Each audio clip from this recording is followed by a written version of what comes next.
Robert William Service was a British-Canadian poet and writer who has been called the Bard of the Yukon. He is best known for his poems The Shooting of Dan McGrew and The Cremation of Sam McGee, from his first book, Songs of Sourdough.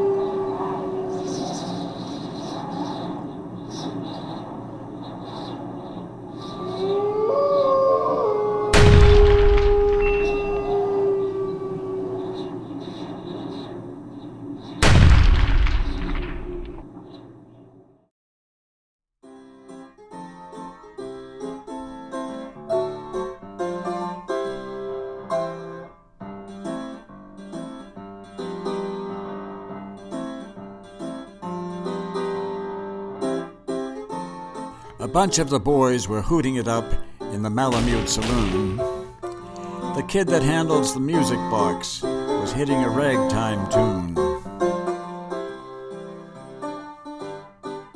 Back of the bar, in a solo game, sat dangerous Dan McGrew, and watching his luck was his light of love, the lady that's known as Lou.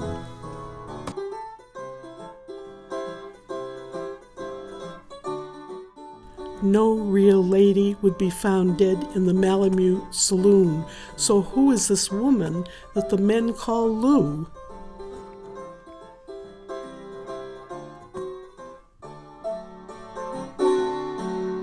When out of the night, which was 50 below, and into the din and the glare, there stumbled a miner, fresh from the creeks, dog dirty and loaded for bear.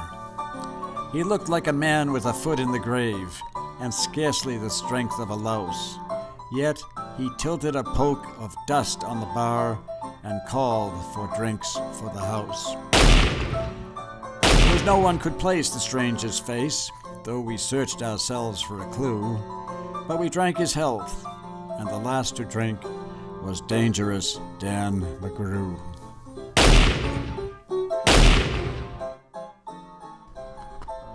No one could place the stranger's face? Well, Dan doesn't look happy about him.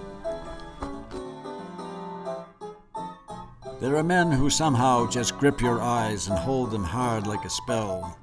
And such was he, and he seemed to me like a man who had lived in hell.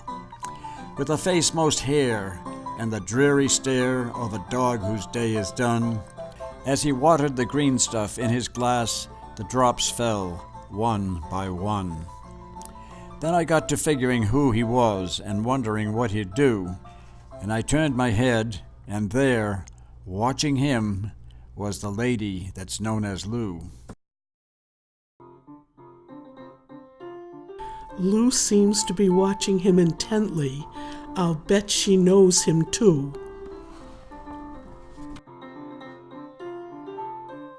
Then his eyes went rubbering round the room, and he seemed in a sort of daze, till at last that old piano fell in the way of his wandering gaze. The ragtime kid was having a drink. There was no one else on the stool, so the stranger stumbles across the room and flops down there like a fool, in a buckskin shirt that was glazed with dirt, and he sat and I saw him sway. Then he clutched those keys with his talon hands. My God, how that man could play.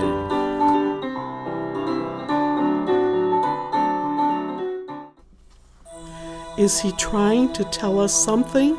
Does the music have a meaning? Were you ever out in the great alone, with the moon so awful clear, and the icy mountains held you in with a silence you most could hear, with only the cry of a timber wolf, and you camped there in the cold, a half-dead thing in a stark, dead world, clean mad for the gluts called gold? When high overhead green, yellow, and red, the north lights swept in bars. Then you have a hunch what the music meant. Hunger, the night, and the stars. Ah, yes, the hunger, the night, and the stars. But this stranger is devious. Where is he going now? And hunger, not of the belly kind that's banished with bacons and beans, but the gnawing hunger of lonely men for a home that all that means. For a fireside far from the cares that are, 4 walls and a roof above, but oh, so crammed full of cozy joy and crowned with a woman's love. A woman dearer than all the world, and true as heaven is true. God, how ghastly she looks through her rouge, the lady that's known as Lou. Lou looks ghastly? Apparently she left him and took up with dangerous Dan McGrew. But he seems to be so dense that the music meant nothing to him. Then all of a sudden the music died, so soft that you scarce could hear. But you felt that your life had been looted clean of all that you once held dear. That someone had stolen the woman you loved, and her love was a devil's lie.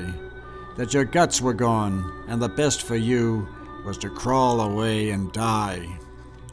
'Twas the crowning cry of a heart's despair, and it thrilled you through and through.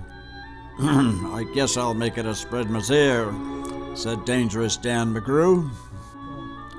The music almost came to a stop. Then it burst like a pent-up flood, and it seemed to say, repay, repay, and my eyes were blind with blood. The thought came back of an ancient wrong, and it stung like a frozen lash. Then the lust awoke, to kill, and the music stopped with a crash.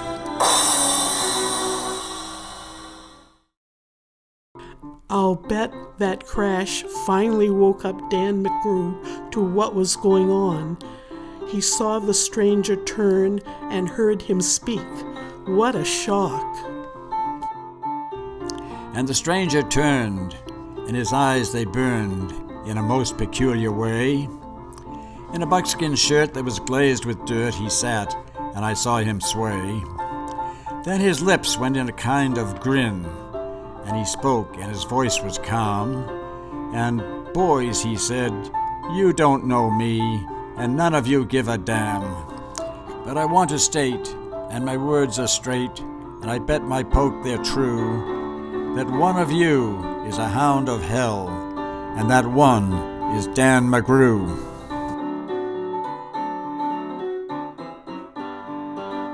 Well, you probably have an idea of what happened next, but there's a little more, so let's finish it off. Then I ducked my head, and the lights went out, and 2 guns blazed in the dark, and a woman screamed, and the lights came up, and 2 men lay stiff and stark. Pitched on his head and pumped in full of lead was dangerous Dan McGrew, while the man from the creeks lay clutched to the breast of the lady that's known as Lou.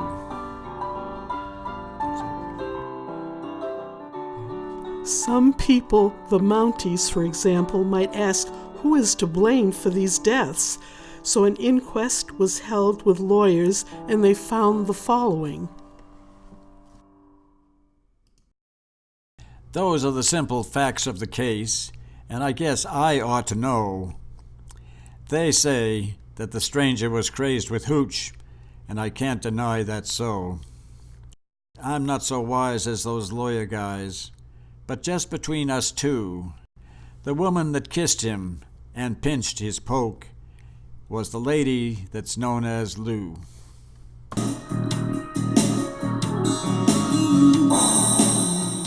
The woman that kissed him and pinched his poke was the lady that's known as Lou. Goodbye.